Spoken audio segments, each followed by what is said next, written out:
Jelajahi cara baru mendapatkan informasi. Download Metro TV Extend sekarang.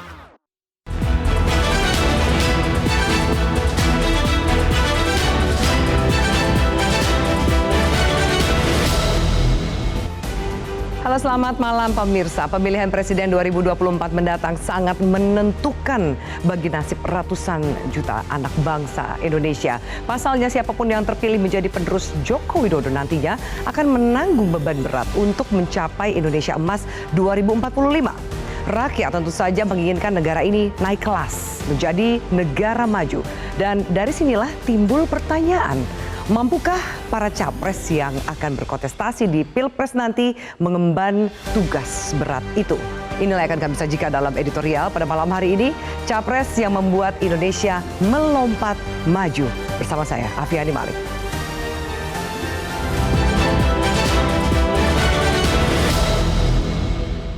Capres yang membuat Indonesia melompat maju.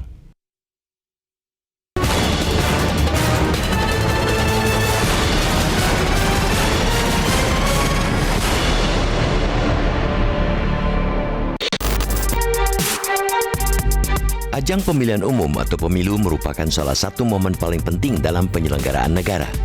Dengan kedaulatan di tangan rakyat, rakyat pula yang menentukan siapa pemimpin yang akan mengarahkan nasib bangsa Indonesia untuk sedikitnya 5 tahun ke depan.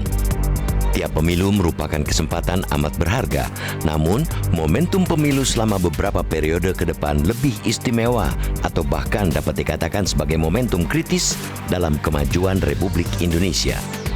Presiden Joko Widodo menekankan hal itu dalam acara pengukuhan Dewan Pimpinan Nasional Asosiasi Pengusaha Indonesia atau APindo di Jakarta awal pekan ini. Jokowi mengaku dibisiki sejumlah lembaga keuangan internasional bahwa periode 13 tahun mendatang merupakan masa-masa paling menentukan bagi Indonesia untuk bisa naik kelas menjadi negara maju. Itu berarti ada momen 3 pemilu yang diharapkan menancapkan tonggak kepemimpinan yang tepat hingga dapat membawa bangsa ini naik kelas.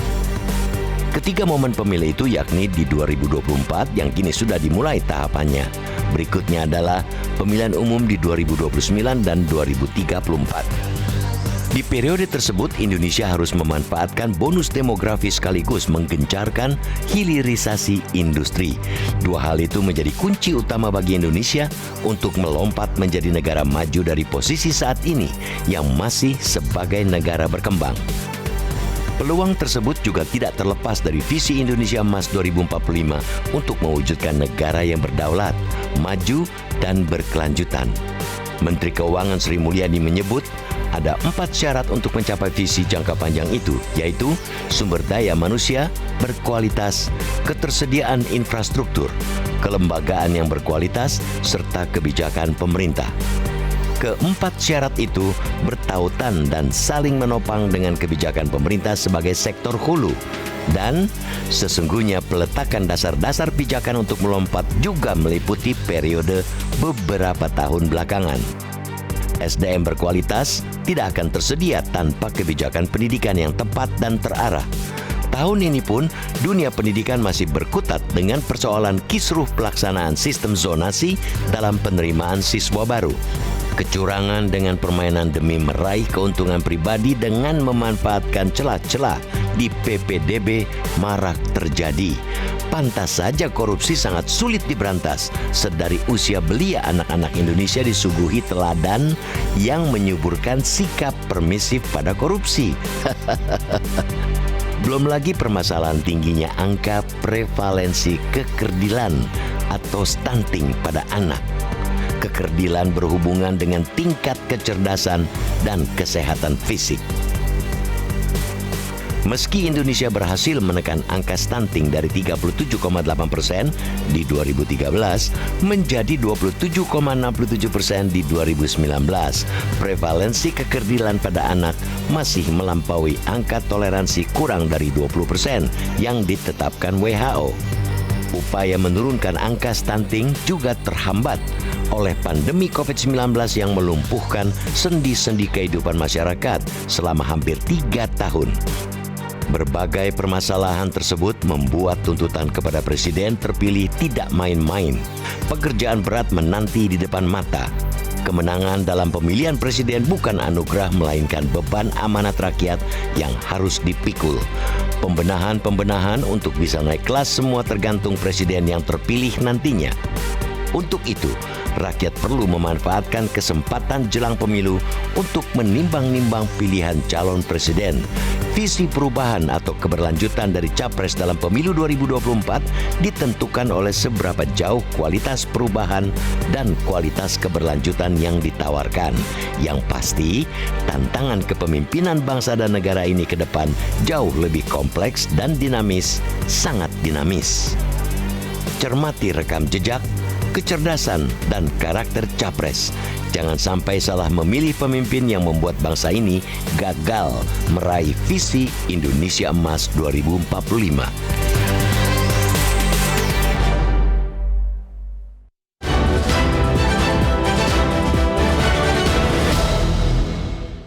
Ya, itu dia pemirsa yang akan kami sajikan dalam editorial pada malam hari ini. Capres yang membuat Indonesia melompat maju. Sudah bersama saya anggota Dewan Redaksi Media Group, Kang Ade Alawi. Kang Ade, selamat malam. Selamat malam, Afi. Ya, kita akan bahas ini capresnya nggak main-main, capres yang harus membuat Indonesia melompat maju. Betul, Afi. Ada statement dari Presiden Jokowi yang berkaitan dengan tema kita simak bersama dulu. Karena menurut saya ada dua hal penting yang menyebabkan kita bisa melompat menjadi negara maju. Yang pertama, pengembangan SDM karena bonus demografi yang bisa sukses kita lakukan.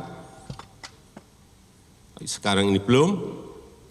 Kalau itu bisa kita lakukan, kemudian hilirisasi ini berhasil untuk semua mineral, perkebunan, pertanian, perikanan, semuanya bisa dihilirisasi. Kalau hitungannya World Bank, McKinsey, IMF, OECD itu di 2040 sampai 2045, saya yakin ini bisa agak maju. Ya, baik, langsung kita bahas. Kang Ade, itu sama-sama tadi kita dengarkan statement dari Presiden Joko Widodo. Sesuai dengan tema kita pada malam hari ini, momentum pemilu, tepatnya kita sebutkan Pilpres 2024. Sebenarnya menjadi konteks sebuah momentum menuju Indonesia naik kelas menjadi negara maju. Kenapa Pilpres 2024 itu menjadi penting? Meskipun rangkaiannya ada 2024, 2029, dan 2034. Ini kan berarti 3 pemilu yang betul, ada 3 pemilu, Afi. Penting sekali dalam proses perjalanan bangsa ini. Ya, karena pemilu 2024 ini memiliki makna yang sangat strategis ya. Jadi dalam pemilu 2024 ini kita harapkan muncul kepemimpinan yang kuat ya. Kepemimpinan yang memang mampu menciptakan pembangunan inklusif ya. Kalau kita lihat hari ini misalnya pertumbuhan ekonomi kita memang bagus ya. Bagus dalam arti dunia juga mengakui. Kita mengalami pandemi 3 tahun, tetapi pertumbuhan ekonomi kita cukup bagus, cukup impresif ya, di atas sekitar 5% ya. Namun demikian kalau kita lihat dari data yang ada BPS misalnya, pada Maret kemarin, kemiskinan memang menurun, Abi. Pertumbuhan ekonomi memang cukup bagus ya. Tetapi pada sisi lain, gini rasio kita kan terjadi, ada pengeluaran ketimpangan atau gini rasio. Yang lain misalnya catatan yang paling penting saya kira, ketika kita mengakselerasi hilirisasi industri, ada beberapa provinsi yang memang justru di tempat hilirisasi terjadi ketimpangan. Nah ini kan saya kira juga harus kita koreksi. Artinya bahwa 2024 kita tidak sekedar menarasikan keberlanjutan, tetapi bagaimana kemudian koreksi harus kita lakukan. Itu saya kira yang paling penting, Afi. Di 2024 ini hitungannya kalau Pilpres tinggal beberapa bulan lagi. Tapi apakah Ade melihat gitu momentum melompat menjadi Indonesia sebagai negara maju ini sudah digaungkan oleh minimal bursa capres yang sekarang, atau itu menjadi salah satu yang ditawarkan oleh parpol yang punya tiket emas untuk mendorong atau mengusulkan nama capres-cawapres ini? Ya, sampai saat ini memang karena belum terbentuk belum terbentuk memang ya capres dan cawapresnya ya, belum didaftarkan. Tetapi dari berbagai pemberitaan yang saya cermati memang masih beragam. Namun demikian masih belum ada ketajaman-ketajaman. Bagaimana kemudian mengimplementasikan dalam sebuah program kerja yang konkret 2024 acuannya sampai 2045 untuk membangun Indonesia Emas. Karena membangun Indonesia Emas itu harus meletakkan pondasi yang kuat. Nah, pondasi yang kuat kita akan melewati 3 pemilu, pondasi yang kuat kita mulai dari 2024 ini. Seperti itu, Api. Bagaimana kemudian mengestafetkan ketika kebanyakan politik yang berjalan saat ini lebih pragmatis, nggak usah mikir sampai 2034, mikirin aja dulu 2024 siapa yang menang, siapa yang jadi presiden, siapa yang jadi wakil presiden, siapa yang jadi akan koalisi dan oposisi, itu dulu. Bagaimana kemudian membahas Indonesia melompat maju ini seakan-akan masih jauh, padahal ini penting supaya ada tongkat estafet kepemimpinan yang jelas. Meskipun setiap pemilu kita tahu bahwa pemimpin bisa saja berganti. Ya, capres ataupun juga partai politik jangan berbicara parsial ya, jangan bicara bagaimana masa bakti dia saja. Kalau kita lihat dari sebenarnya ada acuannya, Api. Jadi siapapun nanti yang terpilih pada 2024 itu ada acuannya, ya ini rencana pembangunan jangka panjang nasional. Dalam rencana jangka panjang nasional sampai 2045 itu disebutkan bahwa visi Indonesia 2045 adalah visi Indonesia yang berdaulat, maju dan berkelanjutan. Berdaulat dari sisi apa? Kalau kita lihat dari Trisakti Bung Karno itu sangat jelas sekali, Api, tidak boleh dilupakan. Trisakti Bung Karno itu adalah kita harus berdaulat secara politik. Kita tidak boleh menjadi underdog, kita tidak boleh menjadi proksi, kita tidak boleh menjadi antek-antek kekuatan besar di dunia. Tetapi kita harus mandiri secara politik. Kemudian yang kedua ada berdikari secara ekonomi. Nah, berdikari secara ekonomi ini adalah bagaimana kita berdiri di atas kekuatan yang ada. Sumber daya alam yang ada di Indonesia ini jangan kemudian dibangga-banggakan begitu saja. Tapi nggak terasa bagi kesejahteraan dan kemakmuran masyarakat. Dari sisi keadilan, dari sisi pemerataan itu belum terasa di situ. Kemudian yang lain adalah berkepribadian. Kita berkepribadian sebagai bangsa Indonesia. Nah, poin yang kedua adalah soal berdikari ekonomi. Kalau kita perhatikan sekarang, Api, ketika kita mengaku bahwa Indonesia ini adalah negara yang kaya, dalam catatan saya itu ada 13 komunitas di mana kita sampai hari ini masih impor. Nah, ini saya kira juga catatan di mana kita harus melakukan koreksi, kita harus melakukan evaluasi secara jujur mengapa ini terjadi. Nah, oleh karena itu menurut saya mari sama-sama kita membangun Indonesia emas, momentum pemilu 2024. Jangan sekedar pergantian pemimpin, tetapi juga secara visi, secara misi program kerja harus betul-betul mengacu kepada 2045 seperti itu. Baik, Kang Ade, kita harus jeda. Nanti kita akan bahas salah satu yang dibanggakan di target 2045 adalah bonus demografi. Sejauh mana kita bisa mengelola bonus demografi ini? Karena jika salah persiapannya, bonus ini justru akan menjadi beban dan bencana. Kita lanjutkan pemirsa sesaat lagi, tetaplah bersama kami.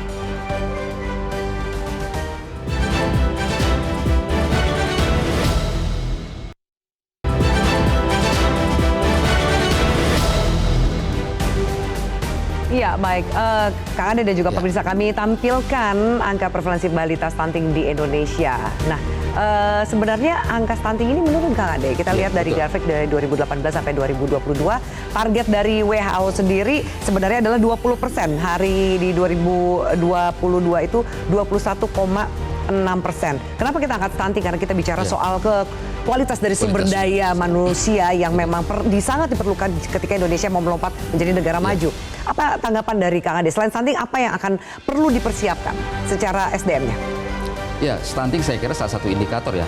Kita menjadi negara maju ya. Indikator lainnya adalah sebagai negara maju kita harus melakukan penurunan kemiskinan ya. Penurunan kemiskinan, kemudian penurunan pengangguran, kemudian GDP yang tinggi. Nah, indikator-indikator itu saya kira harus kita betul-betul capai ya. Karena itu sangat penting sekali. Nah, soal stunting saya kira ini memang satu hal yang sangat pokok ya. Karena salah satu indikator negara maju adalah tingkat kematian bayi, kemudian tingkat harapan hidup. Ini juga harus tinggi ya. Stunting salah satu yang memang harus menjadi Jadi isu, tingkat kematian bayinya menurun, tingkat angka harapan hidupnya bayi dan ibu yang tengah mengandung, ibu yang melahirkan juga harusnya meningkat. Seperti itu ya, Kang Ade. Lalu kemudian bagaimana kita lihat juga ada satu grafik yang saya siapkan, IPM kita yang sebenarnya oleh BPS dikatakan IPM Indonesia ini juga pelan-pelan naik nih, Kang Ade. Dari 2021 ada 72,29 dan di 2022 72,91. Ada penjelasan dari BPS yang mengatakan meskipun terkesan kenaikannya kecil, tapi menurut BPS kenaikan 0,2 saja itu sebenarnya bisa menjadi progres yang baik karena banyak sekali dimensi pengukurannya. Ini bisa juga menjadi salah satu modal atau tolak ukur seperti itu untuk persiapan Indonesia. Apa dari IPM ini yang perlu diperbaiki lebih lanjut, Kang Ade? Ya dari IPM ini adalah salah satunya misalnya arah pembangunan pendidikan nasional kita ya. Nah pendidikan nasional kita ini kan masih tumpang tindih ya, masih terkesan trial and error ya. Kemarin aja ibu-ibu pusing Betul, ya, bagaimana pusing. memasukkan anaknya ke sekolah Iya, gitu. Betul. Nah jadi IPM ini saya kira memang ini sudah menuju ke arah yang sangat bagus ya. Tetapi kalau misalnya kita lihat lebih jauh, bagaimana yang menjadi inti dari pembangunan sumber daya manusia itu adalah pendidikan. Jadi pendidikan kita saya kira harus kita evaluasi lagi, karena misalnya PPDB sekarang itu masih melahirkan sebuah persoalan ya. PPDB digeber, tapi pada sisi lain juga tingkat pemerataan sekolah negeri juga ini juga masih belum ya. Betul. Artinya masih ada kesan pemerintah ini melakukan sebuah kebijakan yang gebiah uyah, yang sebenarnya itu tidak bisa diterapkan di seluruh tanah air ya. Jadi mesti ada PPDB ini memang itu harus diserahkan kepada pemerintah daerah, karena pemerintah daerah yang tahu apakah zonasi ini harus dilaksanakan atau tidak, seperti itu.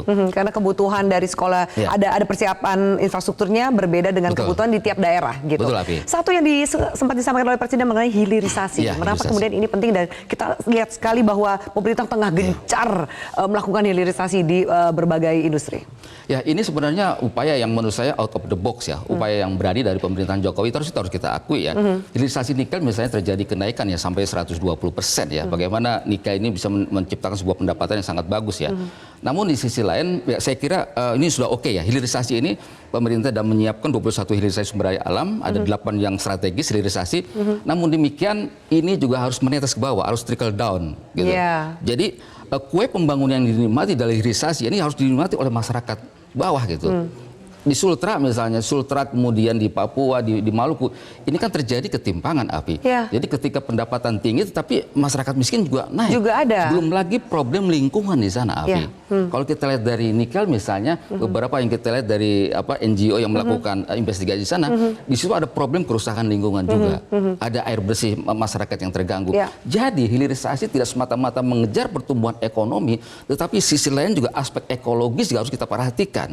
Kemudian juga tingkat inklusivitas dari proyek itu juga, dari strategi pembangunan itu juga harus betul-betul dinikmati oleh masyarakat banyak. Jadi jangan heboh di hilirisasi dan angka saja, tapi kemudian saja. yang paling penting adalah bagaimana masyarakat, terutama masyarakat putra daerah di sana juga merasakan kenikmatan dari hilirisasi itu di daerah mereka masing-masing. Betul. Yang paling penting begini, kita jangan terlalu silau ya. Kita jangan terlalu silau dengan pertumbuhan ekonomi. Tetapi yang paling penting adalah bagaimana pertumbuhan ekonomi itu berlangsung secara kualitas, pembangunan berkualitas.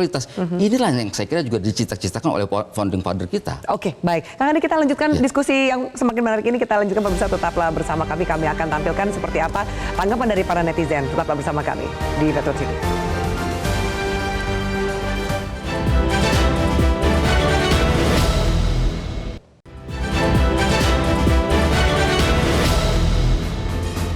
Ya, baik, pemirsa, kami tampilkan polling yang kami lakukan di media sosial di Twitter @MetroTV. Apakah pemimpin mendatang bisa membawa Indonesia menjadi negara maju? Ternyata ini optimis ya. 62% mengatakan ya para calon punya kriteria yang bagus dan bisa membawa Indonesia menjadi negara maju. Ya, 38% mengatakan tidak, belum ada SDM berkualitas ya. Karena ini juga belum masuk ke masa kampanye, kita juga belum tahu seperti apa visi misi dan juga program kerja dari masing-masing capres nantinya bisa ditawarkan. Lalu ada komentar dari @Kimgus. Terima kasih @Kimgus untuk tanggapannya. Pilih presiden yang berani hapus korupsi. Sejak dulu belum ada presiden yang berani melawan koruptor. Indeks korupsi juga bisa menarik. Itu jadi tolak ukur bagaimana kita bersiap menjadi negara maju, Kang Ade? Ya, kalau kita nggak bisa memerangi korupsi ya secara fundamental, maka kita akan gagal menjadi negara maju nantinya. Karena kalau kita lihat dari hari ini misalnya ketika pemerintah gembar-gembor pemberantasan korupsi, tapi sisi lain kemudian KPK dilemahkan dengan revisi undang-undang KPK, kita akhirnya melihat bahwa indeks persepsi korupsi Indonesia berdasarkan penelitian dari Transparansi Internasional itu jeblok. Poinnya 34. Jadi makin memburuk lah. Makin memburuk. Nah, ini saya kira juga catatan yang sangat penting ya. Bagaimana pemerintah dalam hal ini seluruh aparat penegak hukum harus betul-betul bagaimana kemudian keadilan itu harus ditegakkan. Keadilan ditegakkan, pisau yang tajam jangan ke bawah, tapi juga keseluruhnya harus sama. Jadi equal before the law harus betul-betul diterapkan. Jadi indeks persepsi korupsi ini adalah harus betul-betul diperbaiki Karena apa? Jika korupsi kemudian tidak bisa diatasi, maka ini pun juga akan mengganggu sektor-sektor yang lain, pertumbuhan ekonomi kita, kepercayaan internasional kepada Investasi, kita, betul. investasi dan sebagainya. Nah, oleh karena itu pemimpin yang mendatang, poin yang paling penting adalah soal korupsi ini harus betul-betul dibenahi. Korupsi, tetapi pemberantasan korupsi harus betul-betul komprehensif. Pemberantasannya adalah dari hulu sampai hilir. Pemberantasan korupsi tidak hanya sekedar memerangi atau menangkap OTT, tetapi juga ada edukasi, Betul, dari ada pencegahan. Ya, sistem harus dibuat sedemikian rupa, pengawasan internal juga harus kuat. Dengan demikian kerja KPK tidak hanya di akhir, dan tapi vonis yang memberikan efek vonis, jerah. betul. Nah, ini kan kita ironi ya. Ketika misalnya kita memberantas korupsi, kemudian juga tapi di sisi lain aparat penegak hukum dalam hal ini Mahkamah Agung yang notabene para hakim agung itu harus menjaga benteng keadilan terakhir di negara ini, harusnya memberikan contoh, memberikan teladan. Tapi faktanya mereka menjadi pelakunya dan ironisnya adalah hukuman yang mereka terapkan sangat ringan, malah kemarin dapat diskon. Bebas bahkan. Ini kan juga sangat ironis. Artinya kita harus betul-betul konsisten ya, komit sama-sama gitu. Bagaimana korupsi harus diatasi di negeri ini. Dan kita nantikan siapa capres yang bisa memberikan sebuah program kerja yang signifikan untuk melompatnya Indonesia menjadi negara maju. Kang Ade, terima kasih banyak untuk diskusi kita pada malam hari ini, dan juga pemirsa terima kasih atas atensi Anda. Saya Afin Malik undur diri, selamat malam, sampai jumpa, have a nice weekend.